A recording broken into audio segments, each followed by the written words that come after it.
The story of Hosea and Gomer is about a woman that betrayed her husband but was reunited through God's unconditional love.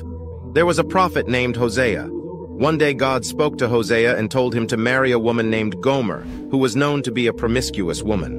Hosea obeyed God's command and took Gomer as his wife. At first, Hosea and Gomer were happy together, and they had 3 children.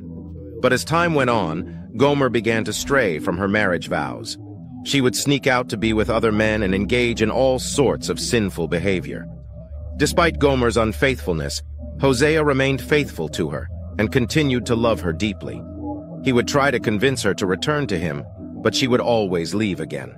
This went on for years, and Hosea felt the pain of betrayal and heartbreak. But then one day, Hosea heard from God again. This time, God instructed him to go and find Gomer and to bring her back home. So Hosea set out to find his wayward wife, searching high and low until he finally found her. When Hosea found Gomer, she was in a terrible state. She had been abandoned by the other men she had been with and was living in a state of poverty and desperation. But Hosea saw past her outward appearance and saw the woman he had once loved. Filled with compassion and love, Hosea took Gomer back home with him. He cared for her, provided for her, and showed her the unconditional love that she had always longed for. Over time, Gomer's heart was changed, and she became a faithful wife to Hosea once again.